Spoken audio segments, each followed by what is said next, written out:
창세기 강의 64번째 시간입니다.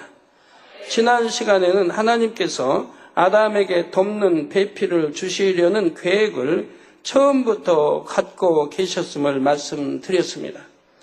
하나님께서는 남녀가 만나 부부가 되면 서로 이해하고 돕는 아름다운 관계가 되기를 바라셨습니다. 그런데 마지막이 가까울수록 세상은 죄악으로 관영하여 부부 관계가 육적으로 변질되었습니다. 마지막 때는 생육하고 번성할 때가 아니요 주님의 재림을 기다리며 영적인 신부단장을 해야 할 때입니다. 그래서 신약 성경 곳곳에는 결혼하지 않는 것이 낫다고 말씀하셨죠. 처음 아담 하와 이때는 이제 인간이 없으니까 생육하고 번성하고 지배하고 이렇게 했지만은 또 노아 홍수에 다 멸해버리고 8식구만 남았으니까 또 생육하고 번성해야 하지만 이제는 참 인구가 너무 많아서 힘든 세상이에요. 중국도 보세요. 일본도 보세요. 우리나라도 보세요. 땅은 없는데.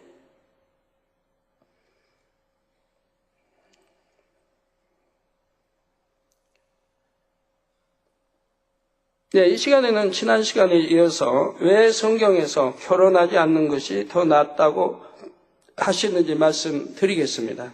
첫째 이유는 고린도전서 7장 28절에 나온 대로 결혼하면 고난이 있기 때문입니다. 제가 이렇게 설교할 때 되면 꼭 자료를 주세요. 어떻게 그렇게 맞춰서 잘 주는지. 한국가정법률상담소 작년 가정폭력 피해 여성 살펴보니 매 맞는 아내가 65%. 전에 있는 거 그대로 읽어드려요. 신문. 10년 이상 참고 살았다. 이게 이혼한 이 여성들 조사해 보니까 이혼하려고 하는 10년 이상을 매 맞고 살았다는 거예요. 어떤 사람은 20년 이상. 이거 가정폭력의 피해 유형은 폭언이나 욕설을 들은 경우가 96%에 달했고 남편이 아내에게 폭언이나 또는 욕설을 하는 경우가 96%에 달했고 주먹질이나 발길질을 당한 경우는 80.4%. 주먹질이나 발길질. 아내를 발길질한다, 주먹질한다. 참 저는 상상이 안 됩니다만 그런 일이 의외로 많아요. 우리 성도님들 이렇게 참 어려운 가정 이렇게 보면 혼자 사는 가정 물어보면 대부분 그런 경우예요.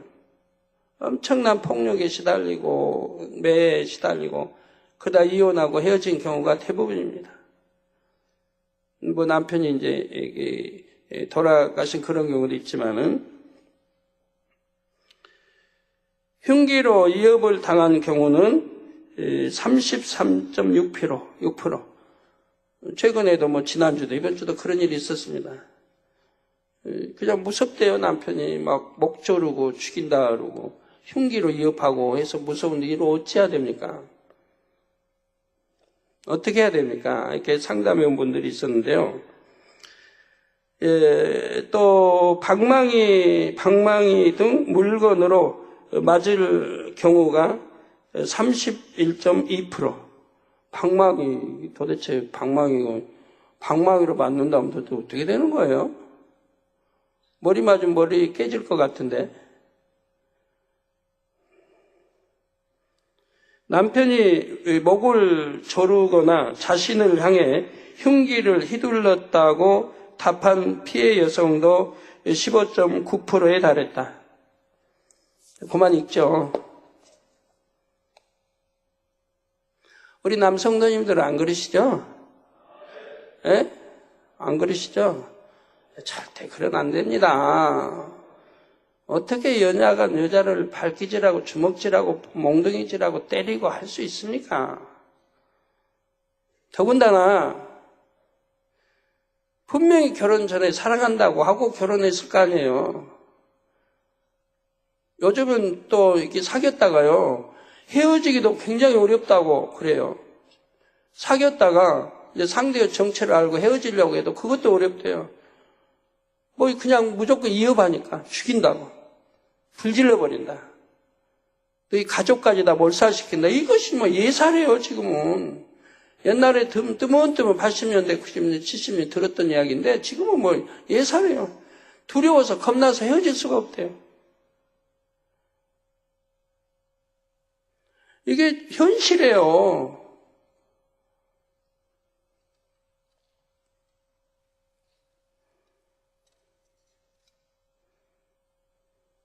그래서 결혼하면 고난이 있기 때문이고, 그러나 장가가도 죄 짓는 것이 아니요 처녀가 시집가도 죄 짓는 것이 아니로되 이런 이들은 육신의 고난이 있으리니 나는 너희를 아끼노라 했습니다.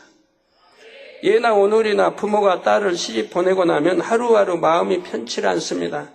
귀하게 키운 딸이 보고 싶기도 하고 혹여 남편이나 시부모님은 눈밖에 나진 않는지 무슨 힘든 일은 없는지 늘 염려가 되지요. 저희 교회도 이제 결혼하고 자녀들 낳고 이혼한 경우 참 많이 있고요. 물론 우리 교회 오기 전의 일이었겠는데요. 이혼 당한 경우도 많고 대부분 또 남자들이 아내도 있고 자녀도 있는데 남자들이 바람 피워가지고 이혼한 경우도 꽤나 있습니다. 우리 교회도. 이혼당한 경우 또는 여자 편에서 이제 헤어지자에서 이혼한 경우도 있고요. 저는 꽤 많이 알고 있습니다. 그래서 그런 가정들은 제가 최대한 아는 가정은 구제를 하려고 하는데요. 하고도 있고요. 너무 어려우니까 여자 혼자 살기가 너무 어렵다. 또 자녀들 중고등부 대학교 가르치는데 여자가 벌면 얼마나 벌겠어요. 여자분들이.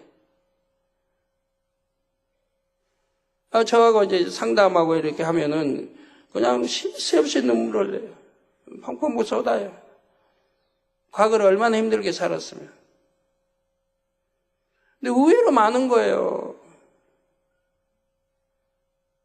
언제 다 찾아서 해결할 수도 없고 저는 최대한 찾으려고 합니다.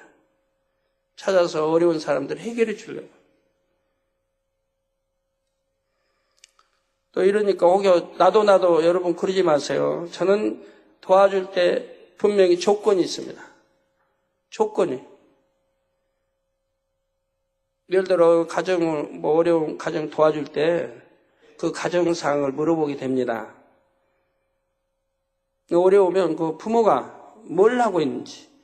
예를 들어 아빠가 교회 핍박하고 욕하고 교회를 핍박한다고 그런데 구제하지 않습니다.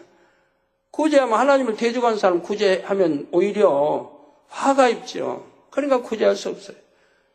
또 그 가정이 아빠가 이런 가정이 예를 들어 노름했다, 술 먹고 맨 척이 한다. 그런 가정이라면 구제 못합니다. 왜? 그건 구제해주게 돼 있질 않아요. 그럼 오히려 화를 입어요. 구제 좀 도와주면. 어떤 가정 구제하냐?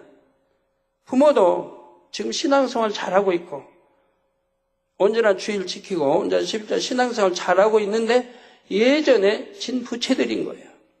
지금은 신앙생활 잘하고 있고 예전에 진 부채. 예전에 이제 부채도 나쁜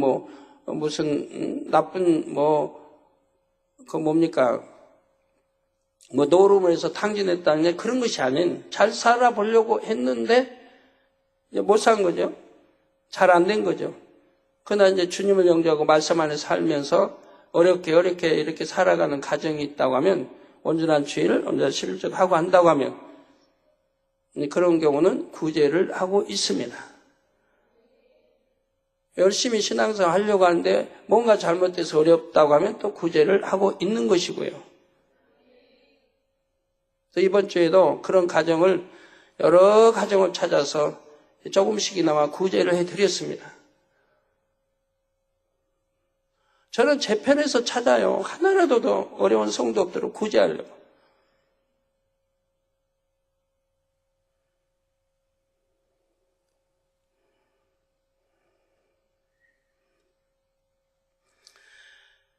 그래서 귀하게 키운 딸이 보고 싶기도 하고 혹여 남편이나 시부모님의 눈밖에 나진 않는지 무슨 힘든 일이 없는지 늘 염려가 되고요. 이렇게 딸을 시집보낸 부모님의 마음처럼 바울은 성도들을 아끼는 마음입니다. 사랑하는 성도들이 결혼하여 받게 될 고난을 염려하므로 결혼하지 않는 것이 낫다고 권면한 것이지요. 결혼하지 않는 것이 더 나은 둘째 이유는 결혼하면 마음이 나뉘기 때문이라고 했습니다. 하나님께서 자녀들에게 원하시는 것은 하나님을 제일로 사랑하는 마음입니다. 우리 주님도 하나님을 첫째로 마음과 뜻과 힘, 정성, 생명을 다해 첫째로 사랑하라고 강조하시지 않았습니까? 마태복음 22장 37절에 예수께서 가라사대 내 마음을 다하고 목숨을 다하고 뜻을 다하여 주 너희 하나님을 사랑하라 말씀하셨지요. 마음과 목숨과 뜻을 다해 그리고 힘과 지혜와 정성을 다해 하나님을 사랑하는 자녀, 이런 자녀가 하나님께서 원하시는 참 자녀입니다. 주님을 사랑해서 결혼하지 않는 사람이라면 언제 어디서나 하나님을 생각하며 그 마음에 천국 소망만을 채우려 하겠지요. 반면 결혼을 하고 나면 대부분의 사람들은 마음이 나뉘게 됩니다. 고린도전서 7장 32절 34절에 너희가 염려 없기를 원하노라. 장가 가지 않는 자는 주의 일을 염려하여 어찌하여야 주를 기쁘시게 할꼬 하되, 장가 가지 않는 자, 시집 가지 않는 자도 다 마찬가지입니다. 주의 일을 염려한다면 주의 일을 염려하여 어찌하여야 주를 기쁘시게 할꼬 하되. 이번 주 수요예배 이렇게 설교하신 목사님 그 간증도 나오지 않습니까? 하나님을 더 기쁘시게 하기 위해서 내 안에 간음기, 음욕, 나 이제 얼마나 금식하고 기도하고 싸웠겠어요. 안 되니까. 그렇게 이제 절단했을 때 그로부터 교회에 부흥이 오고 축복이 오고, 그래서 교회도 배가하는 이런 간증 설교를 이번 수요일에 들어보시지 않았습니까? 많은 이제 죄들이 있겠죠. 많은 그 중에서 또 가장 크단 죄 하나만 버려도 하나님이 이렇게 기뻐하신단 말이에요. 그런데 그런 죄를 가지고 목회를 해도 그렇고 뭐 하니, 그러니 항상 축복이 막혀 있는 것이고 부흥도 못하는 것이고, 주의 종이 가는 마음, 음욕을 품는다면 교회 부흥하기 어렵습니다. 저 너무 많이 알지 않습니까? 그래서 교회 부흥하기 어려워요. 그는 하나님과 가장 큰 죄의담이 지금 버리지 않고 있는데, 그러니까 교회가 부흥할 수 없는 거예요. 그리고 또 범죄가 나오고, 그래서 또 하나님과 담이 되고. 장가가지 않는 자는 주의 일을 염려하여 어찌하여 주를 기쁘시게 할까 하되, 장가간 자는 세상 일을 염려하여 어찌하여야 아내를 기쁘게 할꼬 하여 마음이 나누이며, 시집가지 않는 자와 처녀는 주의 일을 염려하여, 시집가지 않는 자와 처녀는 주의 일을 염려하여 몸과 영을 다 거룩하게 하려 하되, 몸도 거룩하게 또 영도 거룩하게 하려 하되, 시집간 자는 세상 일을 염려하여 어찌하여야 남편을 기쁘게 할꼬 하느니라 했죠. 그러니까 천국 새 삶에 가려면 어떻게 해야 된다는 답이 나오는, 그러니까 결혼하지 않는 것이 복되다고 사도 바울이 말씀한 거죠. 네, 새 삶 목적하고 가는 게 가장 큰 축복이니까, 마지막 때인데. 실제로 어떤 분들은 결혼 전에는 열심히 신앙생활을 했는데 결혼 후에는 변질되는 것을 봅니다. 사실 오늘날은 너무 많아요. 육적인 삶에 젖어들어서 기도를 쉬기 시작합니다. 그러면서 세상을 하나하나 취해 나가며 연단을 자초하지요. 이렇게까지 신앙이 변질되지는 않는다 해도 결혼하기 전과 후는 아무래도 차이가 납니다. 결혼 전에는 주님의 일만 생각할 수 있습니다. 이른 아침이나 저녁이나 늦은 밤이나 마음껏 주의 일을 할 수 있지요. 그러나 결혼 후에는 아무래도 가정에 매이게 됩니다. 그래서 교회 전에 보면 참 충성하게 열심히 하던 사람들 결혼하고 나면 이제 잘 눈에 띄질 않아요. 가정에 매이고 아기에게 매이고 남편에 매여서 주의 일은 너무 소홀히 등한히 하는 것을 보게 됩니다. 그러나 영원히 사는 천국을 생각한다고 하면 그렇게 신앙생활에서 내가 갈 곳이 어디겠는가? 답이 뻔히 나오는 건데, 배우자가 서로의 유익을 구하며 상대가 마음껏 하나님의 일을 할 수 있게 배려해 준다면 좀 낫습니다. 그러나 아무리 상대가 배려해 준다 해도 기본적으로 남편은 가정을 부양할 책임을 지게 됩니다. 또 아내는 남편과 가족을 섬겨야 할 책임이 생기고요. 저는 기도원장님이 집사람이 하나님이 일하는데 한 번도 방해해 본 일 없어요. 지금까지. 개척 전에도 가게를 그냥 열어놓고 가게 그대로 열어놓고 그냥 신방 가요. 구역예배 인도하러 가요. 그것도 한 번도 왜 그러냐고 해본 일 없어요. 오히려 가게 하고 하게 하죠. 그러면 그때 조금만 이제 이수진 이명 이게 조금만 이제 그때는 애들이 이제 가게를 봤는데, 가게 보면 얼마나 보겠습니까? 사람 많을 때는요,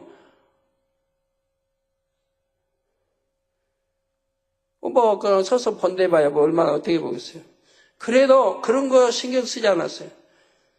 가정에 이제 가게 손해를 많이 봐도 신경 쓴 적이 없어요. 왜? 아버지를 먼저니까. 기도원장 하나님 일하러 구역예배 기도인도 전도하러 갔는데 그게 먼저니까 왜 그러냐고 해본 일이, 방해해본 일이 없어요. 개척 전에도. 개척에서는 더군다나 그렇죠. 힘껏 도와주죠. 아버지 일하도록 힘껏 도와줘요. 근데 기도원장도 마찬가지예요. 제가 하나님 일하는데 한 번도 방해해본 일이 없잖아요. 어떻게든 도와주죠. 하지만 제가 못하게 금하는 건 있어요. 나를 위해서 반찬 만들지 말라. 반찬 만드는 건 육이니까 그 시간 있으면 신방하든 기도하든 말씀 준비하든 하라. 저는 옛날부터 그거예요. 기도원장 반찬 솜씨 좋고 맛있게 잘하잖아요. 그래서 참 당회장 맛있게 해주려고 한 그는 감사하지만 기도원장은 능력이 있으니까 하나님 일하고, 사택에는 자매들이 있으니까 자매 몫이니까 자매들이 반찬하고 그 맛이 좀 덜하다 해도 기도원장 맛만큼은 못 낸다 해도 그래도 기도원장은 될 수 있으면 하나님 일하도록 저는 그렇게 해왔어요. 저를 위해서는 하지 말라고 그랬어요. 그래서 그것도 전해보니까 서운케 말씀하대요. 당장님 좀 이렇게 잘 해드리고 싶은데 당장님 거절한다고. 왜요? 하나님이 먼저니까요. 저는 부부래도 하나님이라는데 절대로 방해해본 일이 없어요. 서로가. 이런 가정이라면 결혼해도 참 행복하죠. 서로가 도와주니까, 일 더 많이 도와주니까. 또 아내는 남편과 가족을 섬겨야 할 책임이 생기고요. 쉬고 싶다고 아무 때나 쉬고 하나님의 일을 하고 싶다고 하는 것이 아니라 가족들의 상황을 고려해야 하지요. 명절이나 휴가가 되어도 결혼 전에는 마음껏 자신을 재충전할 수 있고 원하는 대로 하나님의 일을 할 수가 있었습니다. 그러나 이제는 가족들을 돌아봐야 합니다. 아내로서, 남편으로서, 또 사위나 며느리로서 시댁이나 처가까지도 살펴야 하지요. 이렇게 일단 결혼을 하면 마음이 나뉩니다. 재정도 시간도 다 나뉘게 되지요. 가족을 위해 마음을 쓰고 배려하는 것이 잘못이라는 말은 아닙니다. 결혼을 했으면 서로 책임을 져야 하고 당연히 가족들에게 마음을 써야 하지요. 그래야 온 집에 충성을 할 수 있습니다. 그러나 만약 선택할 수 있다면 그 시간과 물질과 노력을 주께 드릴 때 얼마나 영적으로 더 유익하겠느냐는 말입니다. 그나마 남편과 아내가 다 믿음이 좋아서 서로 간에 영적인 사랑을 한다면 형편이 좀 낫다고 했습니다. 어찌하든 서로가 새 예루살렘에 갈 수 있도록 더 기도하고 상급 싸울 수 있도록 배려해 주고자 하겠지요. 부부가 서로 신앙 안에서 친구가 되어 선의의 경쟁을 하듯 달려갈 수도 있고요. 그러나 사실 이런 경우는 그리 많지 않습니다. 더구나 양쪽이 다 이런 믿음을 이루었다면 피차 주님만으로 만족하는 마음이기에 굳이 결혼할 필요도 느끼지 못할 것입니다. 제가 지금 이 시간에 결혼하지 말라거나 결혼하면 안 된다는 말을 하는 것이 아닙니다. 마지막 때를 사는 성도들이 알아야 할 성경적인 결혼관을 성경에 의거해서 말씀드리는 것이죠. 제 말이 아니에요. 우리 성경에 하나님 말씀이에요. 믿음 있고 천국 소망을 가진 사람에게 어떤 것이 더 유익한지를 하나님은 말씀으로 설명해 놨습니다. 이미 결혼한 분들은 서로가 더 좋은 천국에 갈 수 있도록 배려해 주고 영의 사랑을 이루면 됩니다. 하나님께서 원하시는 이상적인 부부 관계에 대해서는 창세기 2장 21절 이하에 여자를 창조하신 내용이 나오는 부분에서 말씀드리겠습니다. 사랑하는 성도 여러분, 이제 본문 19절 전반절을 보시면 여호와 하나님이 흙으로 각종 들짐승과 공중의 각종 새를 지으시고 있습니다. 하나님께서 첫사람 아담을 창조하실 때는 친히 흙으로 빚으셨다 했지요. 그런데 본문에 보면 여호와 하나님께서 각종 들짐승과 공중의 각종 새도 흙으로 지으셨다 했지요. 이 말씀은 하나님께서 수많은 종류의 동물을 일일이 흙으로 빚으셨다는 의미일까요? 창세기 1장에 하나님께서 동물을 창조하시는 장면을 보면 말씀으로 명하시면 그대로 되었습니다. 우리 사람도 흙으로, 각종 짐승도 흙으로, 그러나 창조하신 방법은 다르다는 얘기예요. 1장 20절에 하나님께서 물들은 생물로 번성케 하라. 물들은 생물로 번성케 하라. 땅 위 하늘의 궁창에는 새가 나르라 하고 말씀으로 명하시자 그대로 됐지요. 1장 24절에 땅은 생물을 그 종류대로 내되 육축과 기는 것과 땅의 짐승을 종류대로 내라고 말씀으로 명하시자 그대로 되었습니다. 그러면 과연 동물들은 말씀으로 창조된 것입니까? 흙으로 창조된 것입니까? 정답은 말씀으로 명하시자 흙으로 창조됐다는 것입니다. 즉 흙으로 창조하셨어요. 그런데 말씀으로 명하셔서 흙으로 창조가 됐다는 것입니다. 이것이 무슨 뜻일까요? 지난 시간에도 말씀드렸듯이 하나님께서는 창조 역사를 시작하시기 전에 이미 모든 계획을 갖고 계셨습니다. 모든 피조물의 설계도와 재료, 창조 방법에 대한 구상도 갖고 계셨지요. 사람을 예로 들면 설계도에는 인체에 관한 모든 정보가 들어 있습니다. 사람을 만든 재료는 흙과 물이 일정 비율로 섞인 진흙이었지요. 사람의 창조 방법은 진흙을 하나님의 형상대로 빚어서 코에 생기를 불어 넣는다 하였습니다. 이처럼 모든 피조물에 대한 창조 계획이 하나님의 마음에 담겨 있었습니다. 지구상에는 현재 35만 여종의 식물과 100만 종이 넘는 동물이 있다고 합니다. 35만 종의 식물과 100만 종이 넘는 동물이 있다 이 말입니다. 이 수많은 종류의 식물과 동물의 설계도가 하나님의 마음에 다 담겨 있었지요. 그것들을 창조할 때 사용할 재료는 사람과 마찬가지로 흙과 물이었습니다. 자, 그런데 창조 방법은 사람을 창조할 때와 달랐습니다. 하나님께서 말씀을 소리로 발하시면 흙과 물이 그대로 순종을 했습니다.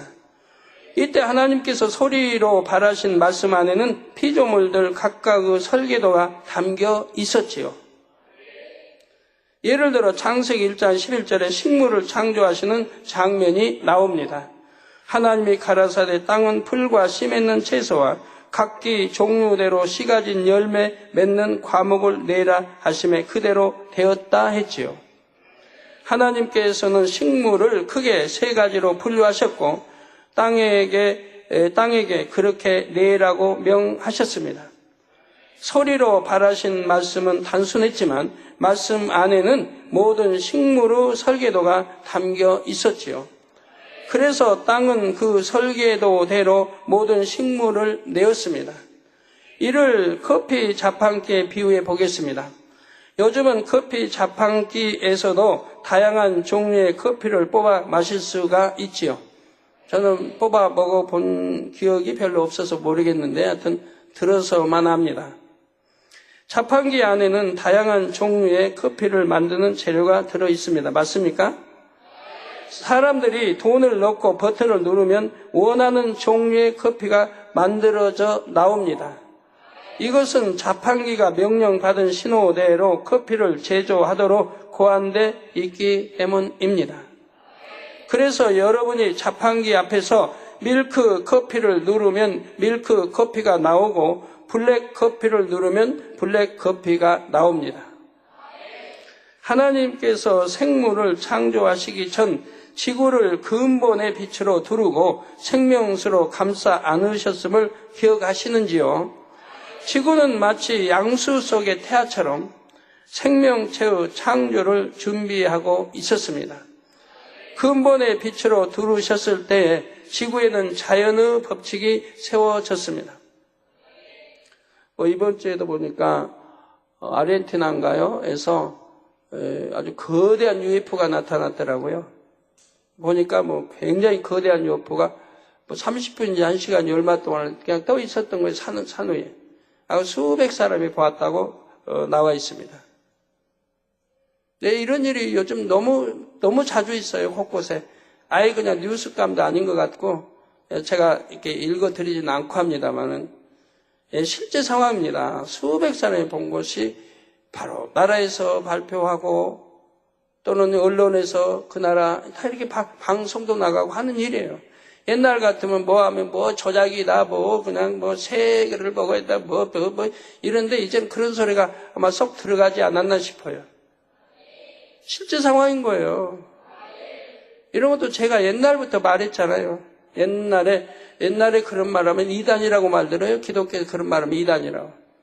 이단 말 듣든 3단 말 듣든 저는 옛날부터 했어요. 왜? 사실이니까. 그래 지금은 이제 현실적으로 드러나고 있잖아요. 이제 사실이라고 하는 게 별로 이제 부인할 사람 아마 없을 거예요. 근본의 빛으로 두르셨을 때 지구에는 자연의 법칙이 세워졌습니다. 또 지구가 생명수에 잠김으로써 지구의 흙에 생명력이 깃들었지요. 지구의 물은 생명수였으므로 원래부터 생명력이 담겨 있었고요. 커피 자판기로 비유하면 모든 재료와 자동으로 커피를 조제하는 시스템이 구축된 것입니다. 그리고 자판기의 버튼을 누르듯이 하나님께서 말씀을 소리로 발하시면 그대로 창조 역사가 이루어졌습니다. 다섯째 날 물고기와 새의 창조, 여섯째 날 육지 동물의 창조도 마찬가지입니다. 모든 피조물의 원료는 근본의 빛과 생명력이 깃든 흙과 물입니다. 다만 피조물마다 흙의 종류, 흙과 물의 조성 비율 등이 달랐지요. 100만여 종의 동물들 각각의 설계도는 하나님의 마음 안에 모두 담겨 있었습니다. 모양이 다르고 다 다르지 않습니까? 그래도 다르지 않는 것이 있죠. 왜? 하나님은 모든 앞으로 나올 피조물들이 지옥 가지 않도록 하나님의 창조물이다. 우주, 만물, 동물, 식물 모든 것이 하나님의 창조물임을 만물의 영장 인간이 깨닫도록 창조를 했다는 얘기입니다. 그런데 이런 사실을 믿지 않고 진화를 주장하는 사람들은 얼마나 어리석은 사람들이에요. 즉 이렇게 많은 100만 종의 이 동물들 각각의 설계도는 하나님 마음에 담겨 있는데 거기에 이제 같은 게 뭐냐? 눈, 양눈, 코, 중앙, 콧구멍, 둘, 입, 양쪽 귀, 위장 들어가서 위장 소화해서 오장육부에서 항문 나온 것까지 서로 사랑하면 난자청 여기까지 동일하게 해놓으셨다 이 말이에요. 그 많은 종류를. 왜? 한 분, 유일하신 한 분, 창조자 한 분이라는 걸 알려주신 거라면 이 하나님의 창조에 설계에 의해서 창조되어 나왔음을 명명팩팩 알려주는 거예요. 어느 누구도 변명하지 못하게. 그래서 노마술자에 나오지 않습니까? 나는 하나님 몰라서 못 믿었다고 심판날에 변명할 수 없다고 했습니다. 이런 자연에 이런 것만 보아도 창조자 하나님이 계심을 안다 이 말이에요. 하나님께서 그 설계도를 마음에 품으시고 말씀을 소리로 발하시면 그대로 창조되었습니다. 그래서 하나님께서 말씀으로 명하시면 흙으로 창조가 됐다고 설명한 것입니다. 따라서 하나님이 흙으로 각종 들짐승과 공중의 각종 새를 지으셨다는 말씀은 일일이 손으로 빚으셨다는 뜻이 아닙니다. 첫사람 아담만은 하나님께서 친히 손으로 빚으셨지요. 그것도 하나님의 형상대로 빚으셨습니다. 만물의 영장인 사람은 하나님이 경작받아 참 아들이 되고 될 거니까 친히 손수 빚으셨다. 그러나 다른 것도 흙으로 창조했다 해서 하나님 빚으신 게 아니라 이 말이에요. 이걸 지금 설명하는 거예요. 사람만은 만물의 영장으로 만드시고 하나님의 아들로 경작받아 아들로 태어나게 하시려니까 손수 빚으시고 이 사랑을 정성을 다 쏟으셨다는 거예요. 사람의 형상을 빚으시는 하나님의 손끝에서는 근본의 빛이 계속 나갔습니다. 하나님께서 사람의 머리를 만들면 머리 부분은 흙덩이가 아니요 곧바로 사람의 온전한 머리가 되었지요. 머리에서 목으로 그리고 몸통, 팔과 손, 다리와 발에 이르기까지 하나님의 손에서 나가는 근본의 빛에 의해 사람의 온전한 신체로 바뀌었습니다. 피부에서는 진흙과 같은 갈색 빛이 아니라 아름다운 우윳빛이 났고요. 그런 다음 코에 생기를 불어넣으시자 아담은 살아서 움직이게 되었습니다. 이를 통해 하나님께서 사람을 다른 피조물과 달리 얼마나 큰 애정을 가지고 정성스럽게 창조하셨는지 알 수가 있지요. 하나님께서는 사람도 다른 동물들처럼 말씀으로 창조하실 수 있었습니다. 그러나 친히 손으로 빚으신 이유는 하나님의 각별한 사랑을 나타내신 것입니다. 성도 여러분, 인간 경작이 끝나고 주님께서 공중에 강림하실 때에 잠자는 영혼들, 즉 구원받고 죽은 영혼들의 몸이 부활하지요.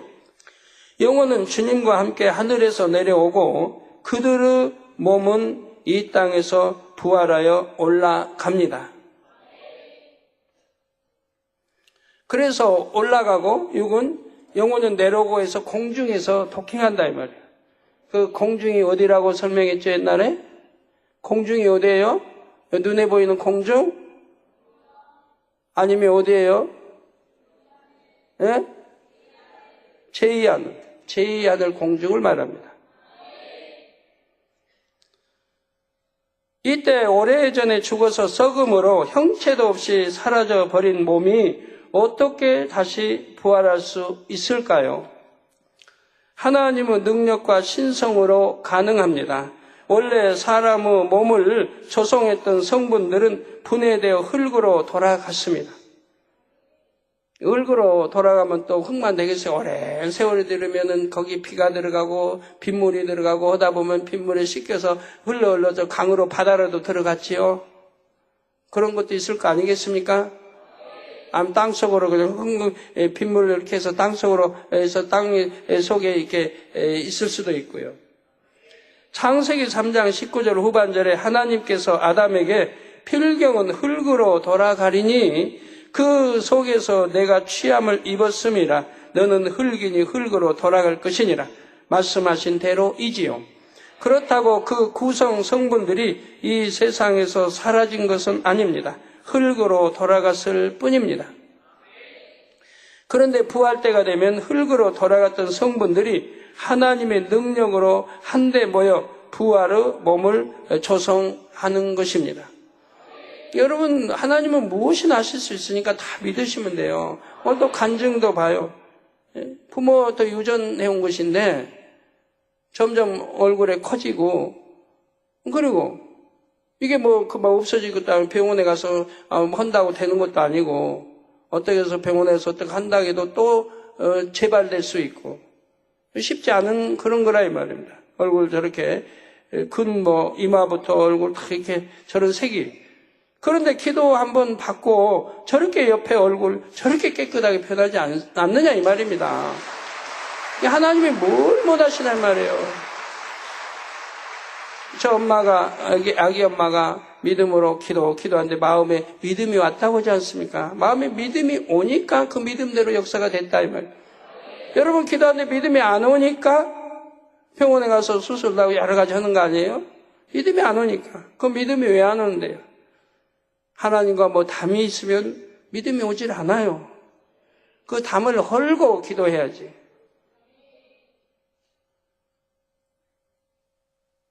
믿음에 따라 달라요.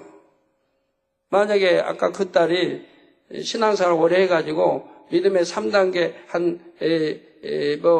반석쯤이 있다.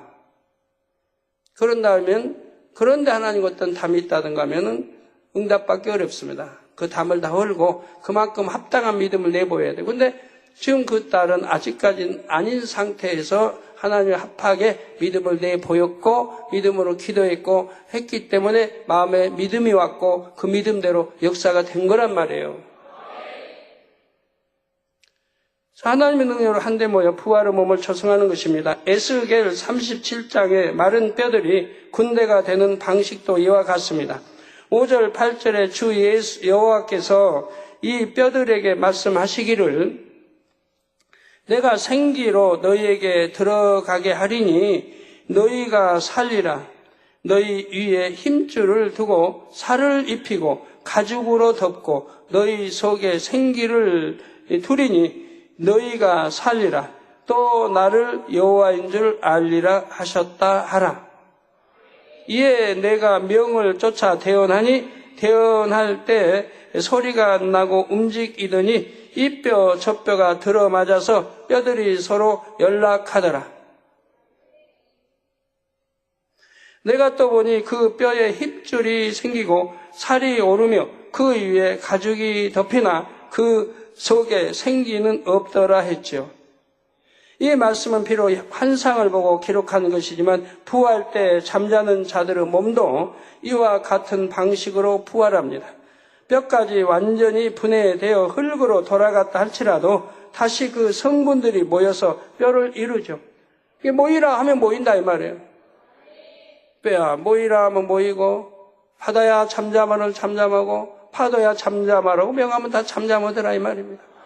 저도 그런 체험 너무 많이 해봤지 않습니까? 가스야 물러가라 하면 물러가고 잠자리야 모여라 하면 전 세계에서 모이고 수만 마리 한꺼번에 내려오라 하면 내려오고.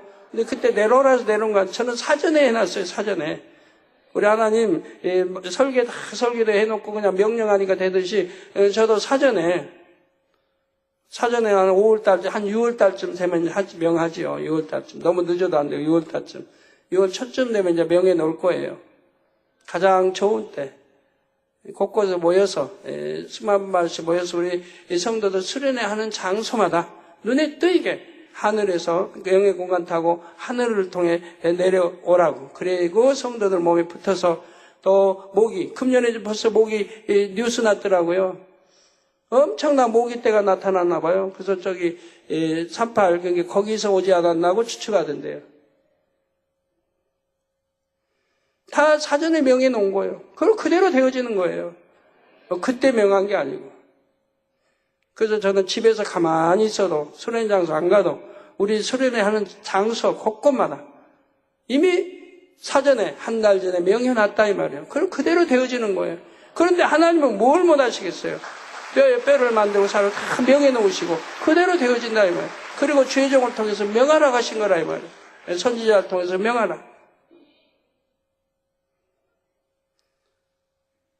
그리고 그의 힘줄이 생기고 살이 입혀지며 가죽으로 덮이면서 신령한 몸이 됩니다.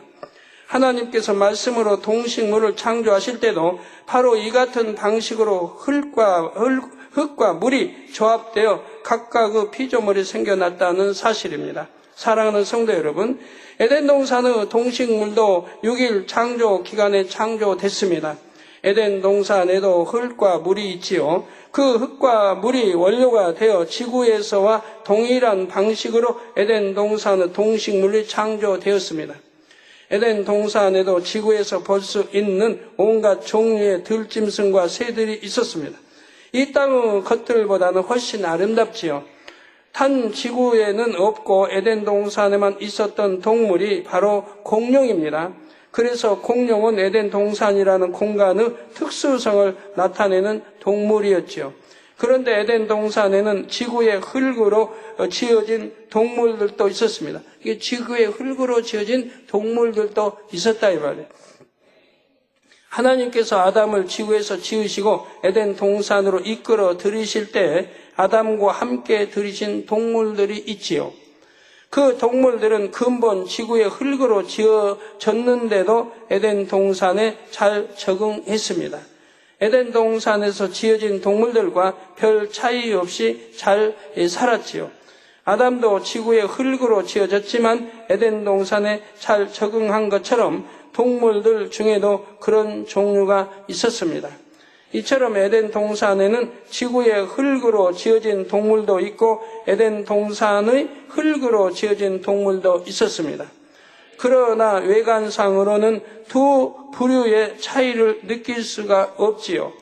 에덴 동산의 짐승들은 지금도 처음 창조되었을 때의 모습 그대로입니다. 종류마다 특색 있게 아름다운 외형과 온순한 성질을 가지고 있습니다. 반면에 지구의 동물들 중 일부는 아담의 범죄 이후 많이 변형됐지요. 지구에 악이 들어옴으로 인해 외형이 험상궂게 변하고 성질은 거칠고 사납게 바뀐 것들이 있습니다. 한편 지구와 에덴 동산뿐만 아니라 셋째 하늘의 천국에도 동물들이 있습니다. 하나님께서는 천사나 그룹처럼 천국의 동물도 말씀으로 창조하셨지요. 천국은 온전한 영의 세계이기 때문에 동물들도 흙으로 만들 필요가 없었습니다. 단 각기 고유한 형태를 가진 영체를 입게 하셨지요. 천국의 동물은 에덴 동산의 동물과 비교할 수 없을 정도로 아름답습니다. 그럴 수밖에 없는 이유는 지구, 에덴 동산, 천국은 차원이 다른 공간들이기 때문입니다. 하늘들은 각각 공간의 특수성이 있습니다. 빛이 다르고 영적인 속성의 밀도가 다르지요.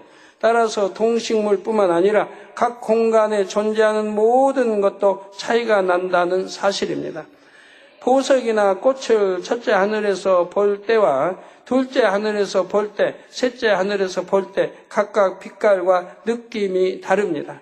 결론을 말씀드립니다. 사랑하는 성도 여러분, 이 시간에는 성경적인 결혼관과 하나님께서 지구와 에덴 동산의 동식물을 어떻게 창조하셨는지 말씀을 드렸습니다.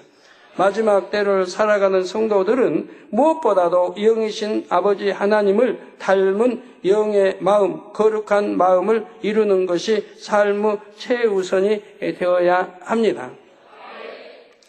그래서 우리가 어떠한 때 살고 있는지 한 가지 비유를 들고 말씀을 마무리하겠습니다. 창세기 1장에서 살펴본 대로 지구가 먼저 창조됐고 꽤 시간이 흐른 후 6일 창조 역사가 있었습니다. 아담은 6일 창조 중 6째 날 창조됐고 에덴 동산에서 무수한 세월을 지냈습니다. 아담이 범죄하여 지구로 쫓겨나면서부터 인간 경작이 시작됐지요. 하나님께서는 인간 경작의 기간을 6,000년으로 정하셨습니다. 그런데 과학자들은 지구의 나이가 약 45억 년 됐다고 말합니다. 지구 나이가 45억 년이라는 가정하에 45억 년을 1년으로 환산하면, 이게 꼭 45억 년이라는 건 아니에요. 그러나 이제 그렇게 가정할 때, 가정하에 45억 년을 1년으로 환산하면 인간 경자그 6천년은 약 4시간 17분 30초입니다. 45억 년을 1년 하면 6천년 하면 4시간 17분 30초. 따라서 지구가 만일 1월 1일에 창조됐다면 인간 경작은 12월 31일 밤 7시 42분 30초가 돼서야 시작이 됐습니다. 인간 경작은 12월 31일 마지막 날 밤 7시 42분 30초가 돼서야 시작이 되었다. 혹시 멍하신 건 아니세요? 이해가 되세요? 잘 놓치지 않고 들으세요. 제가 천천히 하고 있으니까. 그리고 인간 경작의 기간이 거의 찬 지금은 12월 31일 밤 11시 59분 59초도 지난 시점이지요. 무슨 말인지 이해가 되고 있습니까? 성가 이해가 돼요? 예, 인간 경작의 기간이 거의 찬 지금은 12월 31일 밤 11시 59분, 그러면 1초 남았죠? 59분 59초. 59초는 이제 1분 남았죠. 59분이니까. 그런데 거기에서도 59초도 지난 시점이라 이 말입니다. 주님의 공중 강림이 1초도 안 남았습니다. 1초도 쪼개야 돼요. 100분의 쪼개가지고 나눠야 돼요. 그 시점에 우리가 저나 여러분이 살고 있다는 거예요. 그러니까 이제 1월 저녁에 그 간증에 이제 나오겠습니다만은 주님 곧 오신다 하지 말라는 거예요. 근데 2000년 전의 이야기예요. 2000년 전에 곧 오신다 이거 지금은 곧 오신다가 아니에요. 다 됐단 말이에요, 다. 여러분 이번 주에 참 놀라운 하는 말씀 주셨어요. 이제 시간의 흐름도요. 하루는 24시간인데 시간의 흐름도 영의 공간에 넣으신다고 합니다. 영의 공간에.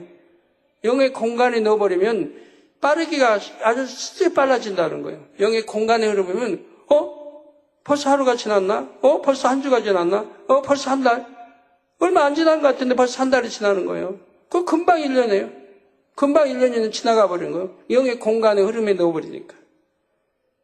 마지막 때는 그런다 이 말이에요. 그러니까 정신 차리지 않으면 안 돼요. 그리고 어떤 분들이 나는 이렇게 죄를 짓다가도 어느 때는 회개하겠지. 내가 돌이키려고 이렇게 하니까 어느 때는 돌이키겠지. 내가 회개할 거야. 하지만 그건 절대 불가능한 일이에요. 회개 못해요. 왜 하나님이 회개용도 안 주는데 죄도 한 번도 아니고 거듭거듭 쳤는데 어떻게 회개를 해요? 인간 스스로는 못해요. 하나님이 주시지 않으면 못해요. 하나님은 진노케 하고 사망의 죄를 짓고 또 쫓을 건데 하나님이 회개용 주시겠습니까? 더군다나 그 원수마귀가 회개해가지고 구원받게 하겠습니까? 회개 못하는 거예요. 그래서 주님의 공중 강림이 1초도 안 남았습니다. 이러한 시점에 우리가 살고 있습니다. 에베소서 5장 15절 16절에 말씀합니다. 그런즉 너희가 어떻게 행할 것을 자세히 주의하여 지혜 없는 자 같이 말고 오직 지혜 있는 자 같이 하여 세월을 아끼라 때가 악하니라 말씀하셨지요. 그러므로 자신에게 주어진 모든 시간을 일생에 다시 얻지 못할 기회처럼 소중히 여기며 영으로 온영으로 나오는 데 집중하시기를 주님의 이름으로 축원합니다.